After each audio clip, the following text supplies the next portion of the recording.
예수님이 말씀하시니 물이 변하여 포도주 됐네. 예수님이 말씀하시니 물이 변하여 포도주 됐네. 예수님 나에게도 말씀하셔서 새롭게 변화시켜 주소서. 예수님이 말씀하시니 물이 변하여 포도주 됐네. 예수님이 말씀하시니 물이 변하여 포도주 됐네. 예수님 나에게도 말씀하셔서 새롭게 변화시켜 주소서. 아멘. 우리 야곱의 일생에 대해서 지금 계속 매일매일 새벽 기도 때마다 나누고 있습니다. 야곱의 이름의 뜻이 뭐였죠? 네, 발 뒤꿈치를 잡은 자. 그리고 자신의 어떤 꾀와 지혜를, 경험을 의지함으로 자신의 인생을 계속 개척하려고 했던 그런 어떤 인간들의 전형적인 모습을 보여주었습니다. 이 야곱이 이제는 그 형의 그 분노를 피해서 삼촌 집에 갔다가 그곳에서 하나님을 만나고 이제 재산이 많아지고 이제 11명의 아들과 이 딸과 함께 다시 돌아오는 과정에 있습니다. 그런데 라반 삼촌에게로 다시 돌아가지 않겠다라고 결심한 것과는 달리 이 앞에는 또 에서가 기다리고 있는 거예요. 자기를 죽이겠다고 20년 동안 한결같이 그 마음을 변치 않고 자신을 기다리는 에서가 있었던 거예요. 분명히 하나님이 말씀하셨고 하나님을 경험했고 하나님의 음성을 들었고 그 축복을 직접 받았던 야곱이었는데 이 눈앞에 닥치는 문제를 봤더니 또 자신의 꾀를 내기 시작하는 것이었어요. 이 앞에 말씀들을 보면 그렇게 여러 가지 꾀를 내고 난 뒤에 그가 잠이 오지 않는 거예요. 오늘 말씀은 24절부터 이어집니다. 야곱은 홀로 남았더니 어떤 사람이 날이 새도록 야곱과 씨름하다가, 어떤 사람이라고 나옵니다. 여러분, 밤에 혼자 남아 있어요. 밤에 혼자 산책을 하고 있어요. 이 밤은 지금처럼 가로등이 있는 그런 시대가 아니고요. 아주 깜깜한 밤이에요. 여러분, 기도원에 갔을 때 조명 없는 곳에서, 등불 없는 곳에서 혼자 걸어봤나요? 할머니 할아버지 시골 집에 가서 밤에 나가서 길을 걸으면요, 얼마나 무서운지 몰라요. 깜깜합니다. 운전을 하고 국도길을 달리다가 차의 헤드라이트를 딱 끄는 순간 앞이 아무것도 보이지 않아요. 그럴 때 누가 와서 나를 갑자기 탁 쳤다, 누가 나를 나타나서 확 붙잡았다, 밀었다, 얼마나 두려웠겠어요. 그런데 그 사람과 야곱이 날이 새도록 씨름을 했습니다. 자기가 야곱을 이기지 못함을 보고, 이 야곱이요, 집에서 지내는 걸 좋아하던 소년이었어요. 청년이었어요. 내성적인 사람이었어요. 사냥 같은 거 잘하지 않던 사람이었어요. 그런데 산전수전 자기 집을 떠나서 수십 년을 삼촌의 집에서 동물들과 동고동락하면서 야생 생활을 하면서 자꾸 사람들이 자기를 속이는 것들을 경험하면서 마음도 강해지고 멘탈도 강해지고 이 겉으로도 막 강해졌어요. 여러분, 동물들을 맨날 치니까 얼마나 근육이 많이 발달했겠어요. 만만치 않은 거예요. 야곱이 예전의 야곱이 아니에요. 그 맨들맨들하던 야곱이 아니에요. 강해진 거예요. 지지 않는 거예요. 그래서 이 천사가 필살기를 사용합니다. 야곱의 허벅지 관절을 침해 야곱의 허벅지 관절이 그 사람과 씨름할 때에 어긋났더라. 우리 큐티책 본문에 나오는 한번 그림 볼까요? 이 그림을 보면요, 그죠? 여기 홍사빠, 청사빠 이런 거 없죠? 이 그림은 인터넷에서 찾은 그림인데, 저기 보면 지금 천사가 니킥으로 어딜 치고 있나요? 야곱의 이 골반뼈 쪽을 니킥으로 날리고 있어요. 여러분, 여기가 한번 맞으면요, 하! 하면서 쓰러져요. 사람이 일어설 수가 없는 거예요. 이때 근동에 있었던 사람들은 이 사람의 고관절이라고 하죠, 이 허리를 받쳐주는 엉덩이 뼈가 인간의 모든 뼈 중에서 가장 강한 뼈라고 생각했습니다. 그렇기 때문에 그들은 당연히 모든 힘의 근본 원천이 바로 이 관절뼈라고 생각했습니다. 그런데 천사가 그것을 친 것이에요. 무슨 뜻입니까? 야곱이 그토록 자기가 의지하던, 자기가 의지하고 또 다른 꾀를 냈던 그 자신의 경험, 그 사람의 근간을 세우는 그 근본 힘, 야곱이 끝까지 놓지 않고 있었던 그 근본을 천사가 친 것입니다. 그런데 야곱이요, 그런데도 항복을 하지 않아요.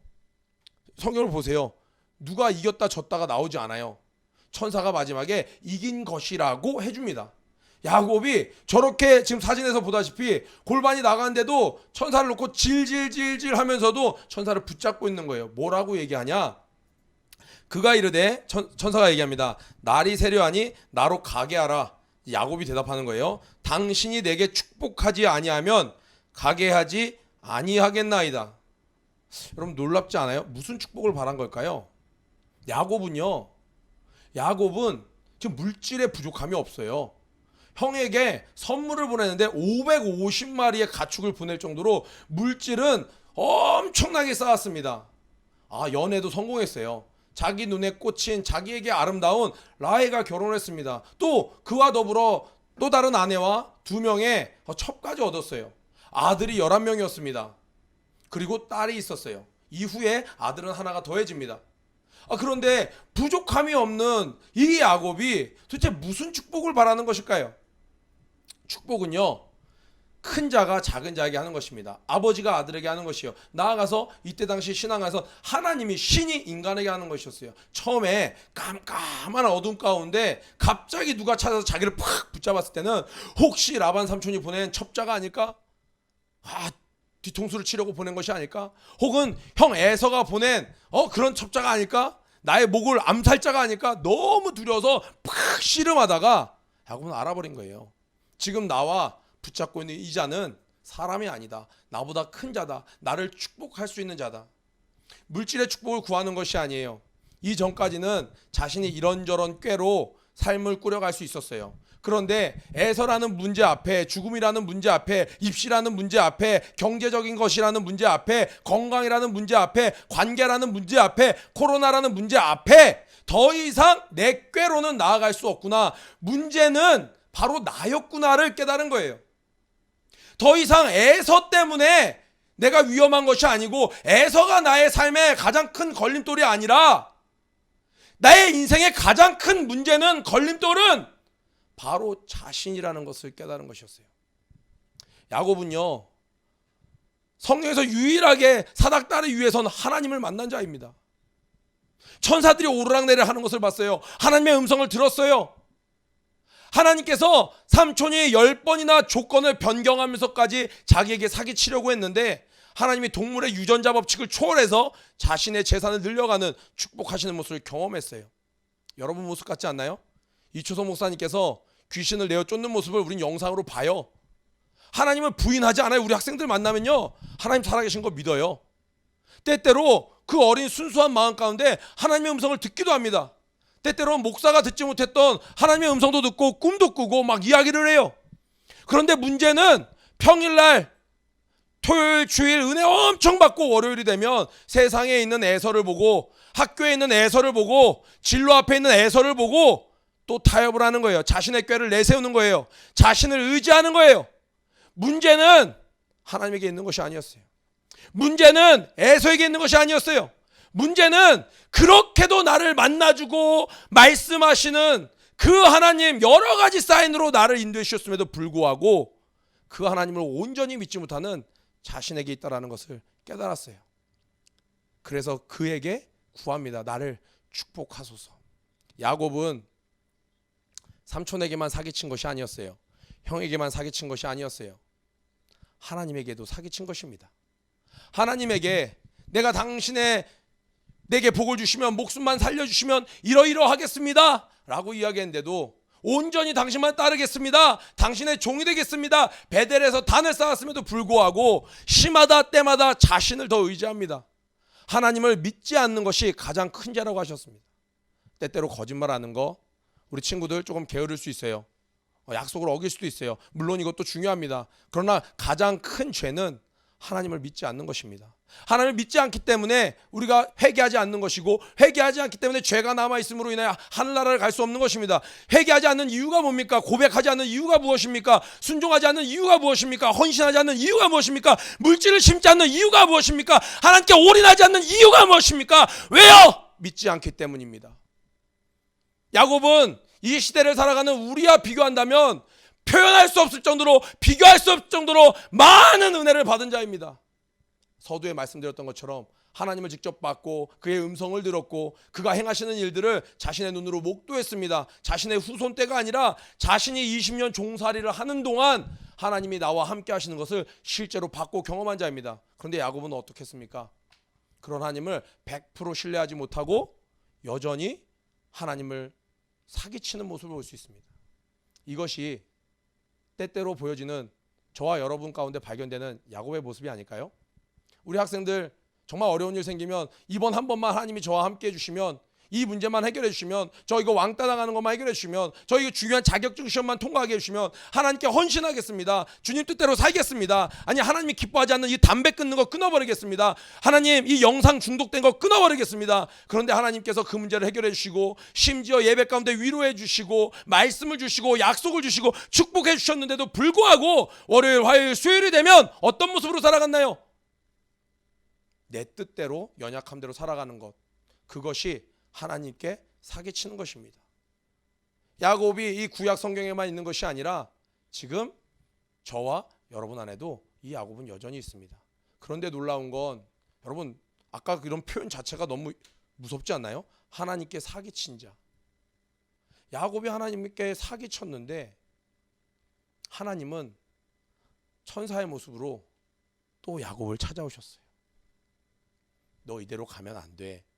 너 이렇게 가다간 이스라엘이라는 내가 택한 민족, 이 모든 민족, 그 이스라엘이 되기에는 넌 아직 부족해. 이대로는 아니야 하면서 그 죽음 앞에도 하나님은 어디 너 좀 당해봐라, 에서의 칼날 앞에 너 한번 엎드려져 봐라 하는 것이 아니라 또 찾아온 거예요. 이 순간 가운데도 야곱은 하나님의 사랑을 느끼는 거예요. 그때 이야기합니다. 그 사람이 그에게 이르되 내 이름이 무엇이냐 물어보는 거예요. 모르셔서 물어봤을까요? 너의 정체가 뭐냐? 너 어떤 모습이니? 너 요즘 신앙생활 어떻게 하고 있니? 그때 야곱이 이야기하는 거예요. 저는 야곱입니다. 저는 뒤꿈치를 잡는 자입니다. 저는 사기꾼입니다. 저는 지금까지 하나님께, 형에게, 부모에게, 나 자신에게 전 사기를 쳤습니다. 자신의 죄인됨을 적나라하게 고백하는 것입니다. 자기의 자존심 다 내려놓고 이제는 하나님 앞에 엎드러지는 겁니다. 여러분 우리가 살면서 하나님께서 이렇게 찾아오실 때가 있어요. 그러면요 이때에는 하나님 뭐 아이패드 주세요. 하나님 저 노트북 주세요. 하나님 저 이거 해주세요. 여자친구 생기 이게 아니에요. 하나님 제가 살아왔던 과거를 다 보니 저는 완전히 무너진 인생입니다. 하나님밖에 없습니다. 맞아요. 저 죄인입니다. 여러분 야곱은요 어려서부터 집을 떠나서 밖에서 외지 생활을 했어요. 이곳에서도 이방인 저곳에서도 이방인. 그래서 산전수전 다 겪으면서 자기 힘으로 인생을 개척해왔기 때문에요. 이런 사람은 뭐가 세요? 자존심이 세요. 절대 울지 않아요. 그런데 이 상황을 하나님은 어떻게 바라보셨냐? 네 이름이 무엇이냐? 야곱입니다. 저를 축복해 주세요. 절대로 가시면 안 됩니다. 이 모습을 하나님은 호세아서 12장 4절을 통하여 뭐라고 이야기하시냐? 우리 말씀 한번 볼까요? 천사와 힘을 겨루어 이기고 이겼어요. 놓지 않았어요. 그런데 울며 그에게 간구하였으며 하나님은 베델에서 저를 만나셨고 거기서 우리에게 말씀하셨나니. 여러분 이 장면이 이제 그려지시나요? 그 밤새 씨름하면서 하나님을 붙잡고 이분 놓치면 내가 죽는다 하면서 갈 때 이가 떠나가는 거예요. 이제 나를 놔라. 아닙니다. 나를 축복하시옵소서. 네가 누구냐? 나 야곱입니다. 네, 제가 살아온 방법이 옳은 줄 알았고 통할 줄 알았고 승리할 줄 알았고 이길 수 있을 줄 알았는데 아니에요. 내가 살았던 인생의 결과는 여기까지입니다. 더 이상 나갈 수 없어요. 에서를 극복할 수 없어요. 주님 절 도와주세요. 울며 불며 매달리는 거예요. 야곱이 더 이상 그 상황 가운데서 다른 꾀를 내지 아니하고 자신의 자존심을 다 내려놓고 마음을 오픈하고 주님께 완전히 매달렸을 때 주님께서는 이야기하시는 거예요. 그가 이르되 네 이름을 다시는 야곱이라 부를 것이 아니요 이스라엘이라 부를 것이니 이는 네가 하나님과 및 사람들과 겨루어 이겼음이니라. 아멘. 실제적으로 우리가 경기하듯이 보면요 오늘 이 상황의 이 씨름은 누구도 지지 않았어요. 오히려 천사가 시간 제한이 있었던 것 같아요. 먼저 떠나가야 되는 것처럼 나 가게 해라. 오늘날의 법을 적용한다면 기권패예요. 쳤어요. 근데 그가 아직도 쓰러지지 않고 나를 매달리는 거예요. 가게 하라는 거예요. 그런데 하나님께서 뭐라고 얘기하시냐? 네가 이겼다는 거예요. 여러분, 여러분이 주님 앞에 항복할 때 우리에게 승리가 있습니다. 우리 학생들 이제 선생님들을 통해서 목사님이 또 이야기를 통해서 아이들과 만나다 보면 이건 아마 우리 예수중심교회뿐만이 아니라 아마 전 세계에 퍼져 있는 우리 청소년들이 다 겪는 고민인 것 같아요. 예배 때 가면 나는 큰 자가 되어 있어요. 예배 때 가면 난 할 수 있는 자가 되어 있어요. 예배 때 가면 모든 것은 나로부터 시작하는 자가 되어 있어요. 예배 때 가면요, 나는 하나님이 기뻐하시는 빛의 용사가 되어 있어요. 그런데 월요일, 화요일, 수요일 날 평일을 살아가다 보면 어느새 내 꾀로 살고 있고 그 꾀의 한계를 느껴서 또 넘어지고 여러분, 문제가 그 여러분의 넘어짐이 진로 문제가 너무 커서 그렇나요? 취업 문제가 너무 커서 그렇나요? 돈 문제 때문에 그렇나요? 연애 문제 때문에 그러나요? 실상은 하나님을 그토록 많이 만나고도 아직까지 변화되지 않은 혹시 내가 문제가 아닐까요? 저는 이 코로나 기간 동안에 온라인으로 여러분을 이렇게 만나요. 여러분들을 이렇게 만날 때마다 제 목소리가 제 귀에 들리지만 저는 여러분들의 목소리가 들리는 것처럼 이 예배를 호흡하면서 드린다고 생각하고 믿습니다. 여러분들이 이 코로나 기간 동안에 하나님께 기도할 때, 온라인 새벽 기도할 때 하나님께 야곱처럼 기도해 보시면 어떨까요? 이스라엘이란 뜻은요, 하나님과 싸워서 이겼다라고 알고 계시는데 맞습니다. 근데 그 뜻이 무엇이냐면 하나님과 싸워서 이겼기 때문에 너를 위해 이제 내가 싸워줄게라는 의미가 포함되어 있습니다. 네가 나와 싸워서 이겼다고 내가 인정해줬기 때문에 내가 이제는 너의 싸움을 대신 싸워줄 거야 라는 의미가 포함되어 있어요. 여러분이 하나님께 두 손 다 들고 겸손히 나아가면요, 하나님이 여러분 문제에 앞서 행하십니다. 여러분보다 앞서 행하셔서 하나님께서 그 길을 만드십니다. 어제 목사님 기도회가 끝나고 산기도를 갔다가 돌아오는 길에 찬양이 하나 흘러나오더라고요.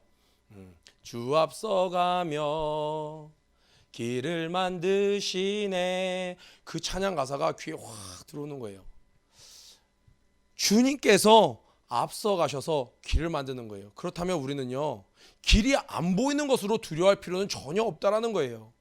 주님이 나와 함께 하시면 그분이 앞서가셔서 길을 만드시는 거예요. 이 말에 의하면 내 눈앞에 길이 안 보이는 것이 정확하게 하나님이 인도하시는 길이라는 것을 우리는 믿음으로 받아야 합니다. 아멘. 우리 예수중심교회의 역사를 봐도요, 사람의 뜻대로 계획대로 온 것이 아니라 보이지 않는 길을 늘 만드시면서 하나님께서 이 작은 교단을 통해서 큰 일을 행하셨음을 우리는 지난 영상 예배나 이런 자료들을 통해서 너무나도 많이 봐왔습니다. 사랑하는 중고등부 친구 여러분, 앞에 있는 깜깜한 길, 보이지 않는 길을 보고 두려워서 겁먹지 마시고 아직까지 주님께 내어놓지 않았던 여러분들의 모습을 주님께 내려놓고 기도로 겸손히 나아가길 축복합니다. 그럴 때 주님께서는 여러분들을 연약함에도 불구하고 지금까지 하나님이 그렇게 많은 사랑을 베풀었어도 또 배신했어도 그것을 나무라지 않아요.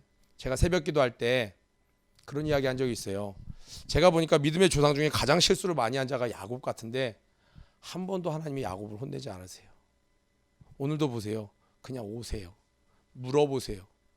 결국엔 그 야곱이 깨닫고 두 손 들고 나를 축복하소서. 호세아 12장 4절 말씀을 좀 전에 묵상하는데 눈물이 왈컥 날 것 같은 거예요. 그 마음을 알겠는 거예요. 저도 살아오면서 하나님께 이렇게 기도한 적이 있었어요. 두 손 두 발 다 들고 이현승이라는 사람을 완전히 부정하고 주님으로 인해서 거듭나길 원합니다. 그래서 아까 전에 그 물이 변하여 그 찬양을 불렀던 거예요. 예수님이 말씀하시면 여러분 변할 수 있습니다. 오늘 이 예배에 흩어져서 여러 가지 상황 가운데 드렸지만 이 말씀 마음판에 잘 새겨서 여러분 주님께 나아가는, 그래서 야곱이 이스라엘로 변했던 것처럼 우리 옛 자아가 변해서 크리스찬이 되는, 예수의 제자가 되는 참된 축복이 뭐예요? 오늘 말씀을 보니까 물질, 돈 이런 것들, 그런 축복 뒤에 따라오는 것들입니다. 진짜 축복은요, 우리가 하나님의 형상을 닮아가는 것, 예수 그리스도를 닮아가는 것입니다. 이러한 축복이 예배를 드리는 모든 자들에게 있기를 주의 이름으로 축복합니다. 우리 다 두 손을 모으고 예수님이 가르쳐 주신 기도로 오늘 예배를 마치겠습니다. 예배를 마친 뒤에는 광고가 나가고 우리 2부 찬양 잠깐 이어지니까 우리 끝까지 함께함으로 하나님께 영광 돌리길 축복합니다. 다 함께 기도하시겠습니다. 하늘에 계신 우리 아버지여, 이름이 거룩히 여김을 받으시오며 나라의 마옵시오며 뜻이 안에서 이루어진 것 같이 땅에서 이루어지이다. 오늘날 우리에게 일용할 양식을 주옵시고 우리가 우리에게 죄 지은 자를 사해 준 것 같이 우리의 죄를 사해 주옵시고 우리를 시험에 들지 말게 하옵시며 다만 악에서 구하옵소서. 나라와 권세와 영광이 아버지께 영원히 있사옵나이다. 아멘. 우리 예배를 받은 하나님께 박수 올려드리겠습니다. 사랑하고 축복합니다.